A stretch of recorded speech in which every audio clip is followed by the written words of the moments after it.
about GoToMeetings, and whether you're using GoToMeeting or if you're using some other kind of a webinar setup, more and more of us are traveling less and we're doing more using GoToMeeting or some other form of webinar for when we're conducting our meetings, whether it's with prospects or with clients or even with friends. So I do a lot of these. So I consider myself the expert because I figured out the wrong way to do a webinar on GoToMeeting. First of all, what you want to make sure that you're doing is before the meeting actually happens, make sure that the people that you're going to be talking to, the people that you're going to be in a conference with, number one, have downloaded the software, because there's nothing more frustrated to you, the salesperson, or your prospect or your client to spend the first 5 minutes of the meeting talking about, well, this software didn't download, or I'm not online yet, or I'm having audio issues.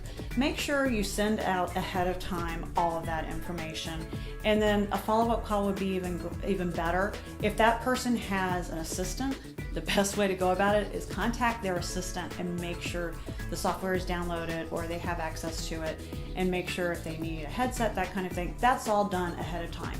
Because there's nothing worse than if you have a great product and great service, fantastic. But if everyone's frustrated the first 5 minutes of your presentation, you're not going to sell anything. So make sure that you have done your homework and that you have taken care of the steps so that your prospect or that your client has everything in place so that your presentation goes off flawlessly.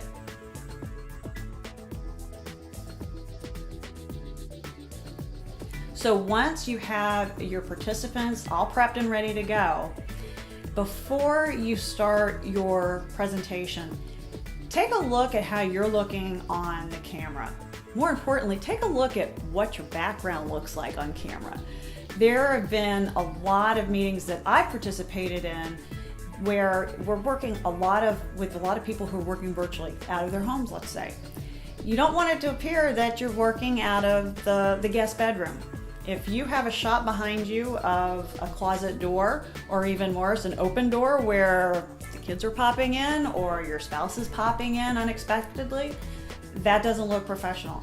So make sure that you're selecting something that it's a sign that talks about your business, just a plain wall, something that doesn't go against the grain of what it is that you are trying to communicate to your client or to your prospect.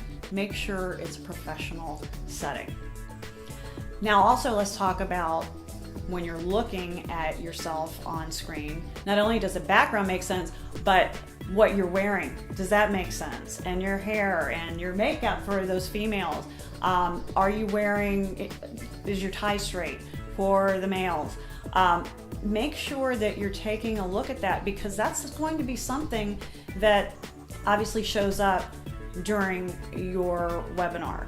You're trying to sell this information, but if you've got something stuck right here that, spaghetti from lunch that you had, unfortunately, that's what they're going to be focused on that.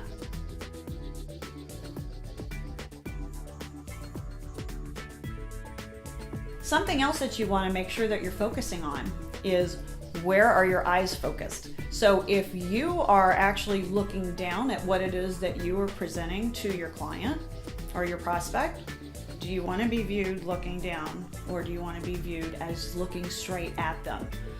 One trick that we tell our clients to do, and that I actually do, is to put a little happy face sticker next to that little tiny hole in your laptop or on your computer screen that reminds you to look at the camera and not at the presentation.